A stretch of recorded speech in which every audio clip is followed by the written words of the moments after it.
My name is Jeff Nathanson, and I'm the Executive Director of the Arts Council of Princeton. Welcome to our Arts Center, the Paul Robeson Center. We know that tonight will be a great sharing of information. So without further ado, Susan Haig.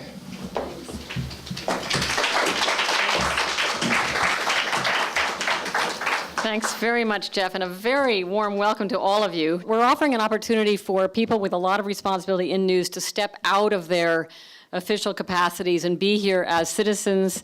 This is a nonpartisan, no-blame conversation, and I have the Citizens Campaign to thank for that premise. I think it's a brilliant way to spark all sorts of conversations, create a place for it.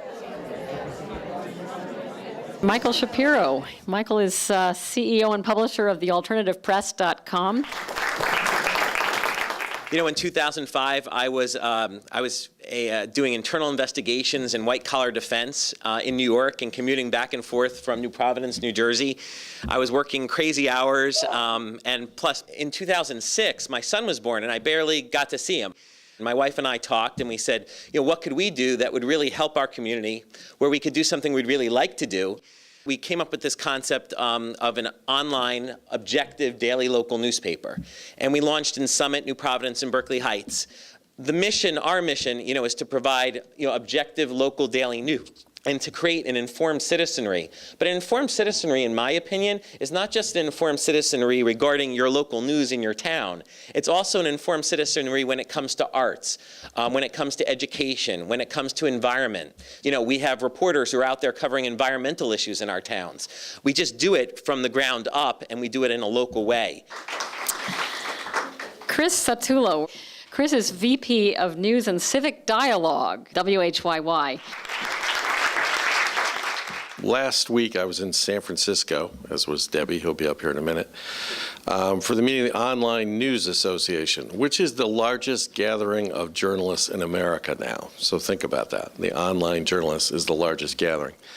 I'm now at WHYY, where I lead a team of mostly very young journalists who try to tell stories every day in multiple media. We tell stories in sound, in video, in text, through social media, through engagement, through standing on our heads, through doing jumping jacks, anything that will work. There are actually many more pathways into journalism than when it was a hierarchy of, you know, a couple of newspapers and a couple of TV stations. It's actually a wonderful time to be a journalist.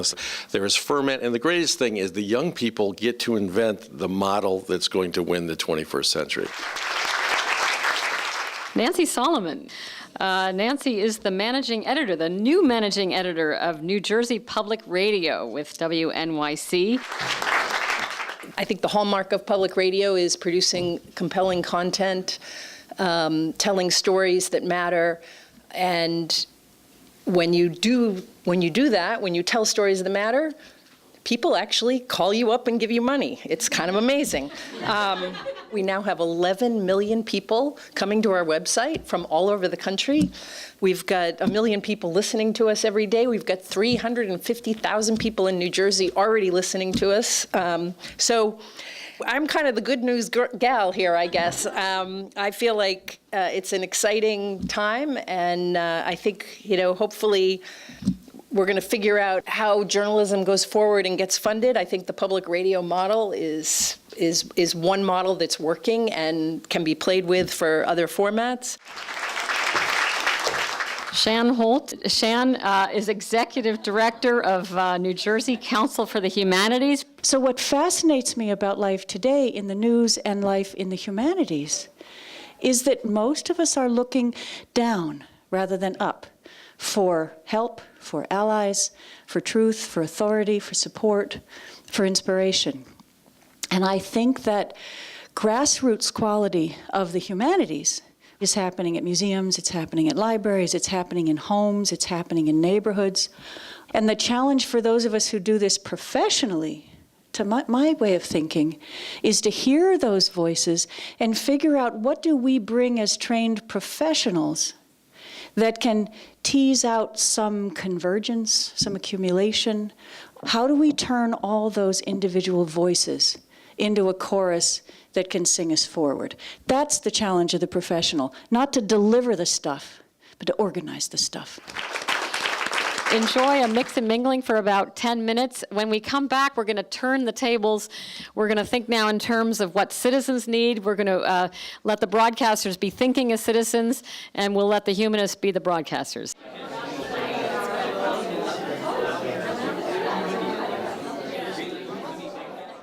What civic information is needed for a robust democracy in the 21st century?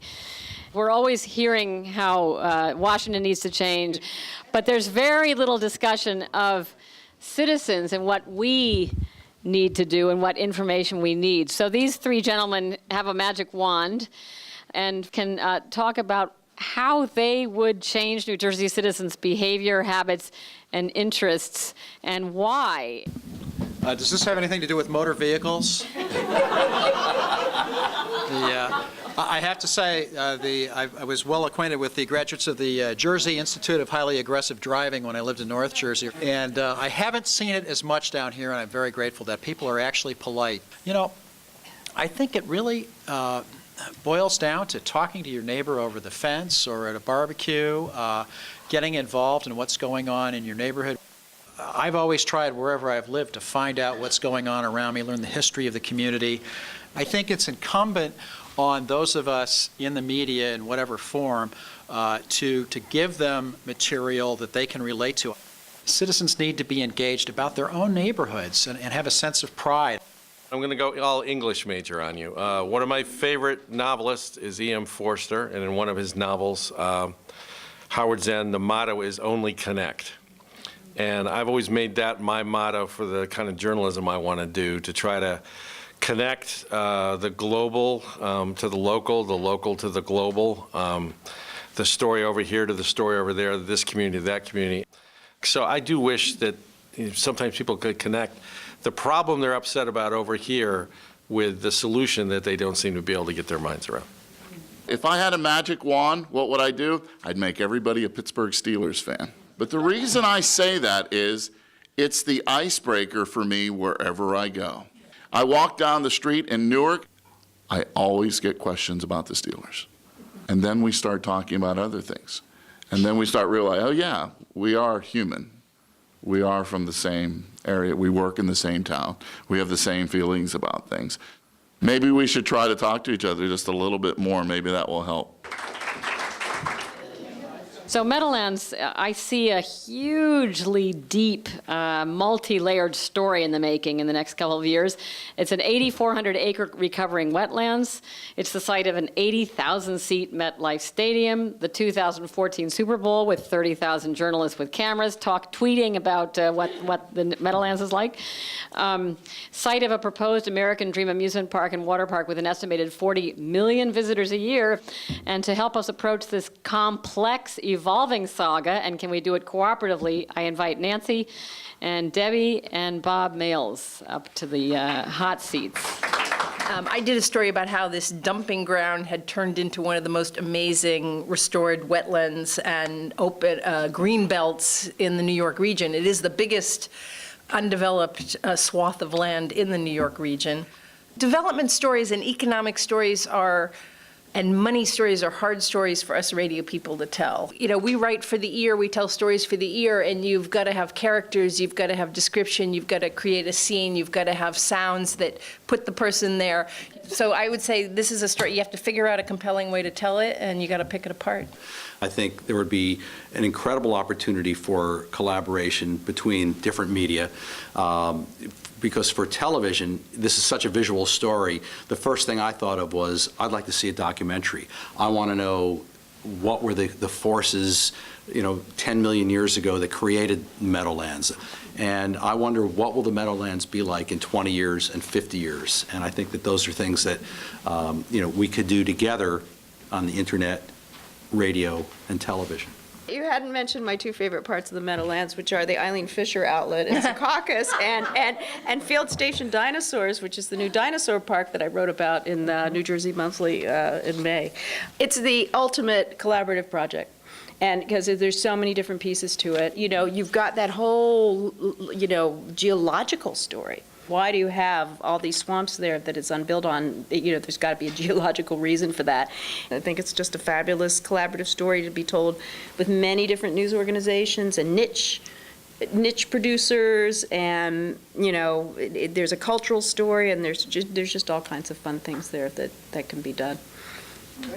Great. Thank you. Great idea, Susan. Thank you. It's pretty fascinating. Thanks so much. 10 p.m. newscast. This is a hypothetical. The idea is near and dear to my heart, having spent 15 years in Canada. And the National would come on at 10 p.m. And it was a real gathering point. It was on CBC, and it was like the whole nation came together. You were back from your school board. But the other thing about 10 o'clock is it's 6 hours past when the markets close. So market is old news. Who said what to whom is old news. And there's a chance that people might tune in for something new. And we're very delighted to have Shan be the first to tell us what you put on it and why. So I've spent the last couple weeks talking to folks, to a neighbor of mine who runs a home daycare, a couple of teachers, a couple of artist friends. When I proposed that this could happen, that there could be a 15-minute segment of something to help the citizens of New Jersey do a better job being citizens, the amount of excitement that came banging through the phone or came jumping into the conversation was really palpable. So if I had 15 minutes, I would take 7 minutes of it and I would say, these are the problems I wish we could solve in the community. And then I would take the remaining 8 minutes and I would say, this is a treasure in my community that you need to know about. And if we did that every night, using people around the state as our community curators, I think pretty soon people would start to hear two things. We can do it, and we can work together. My vision for a 10 o'clock newscast, and this would be for the state, would be, I guess, something similar to what we're kind of piloting in Berkeley Heights, New Jersey. Maybe you cover one statewide story, one county story that's of interest, and one local story that people could kind of resonate with in that 3-story block. And then you bring in a figure, a community figure from the state and a business figure from the state. And so if you did this every night, you'd have 365 community leaders and business leaders on every year. And people could really see, wow, like look at all the great people that live in our state. I think it would inspire people both to go into public service as well as to become business leaders in New Jersey. And I think it would do a world of good. I'm a print guy and a radio guy and an internet person very selectively. That's where I get my information. What I would be interested in is a radio show in the evening, not TV, since I don't watch TV. And it would be a reflective show. It'd be a little bit like what Mike is suggesting on a broader basis. And that is simply inviting a couple of interesting people to reflect on the most interesting things that came to their attention that day. I'd be very interested in hearing that conversation. Thank you. Thank you.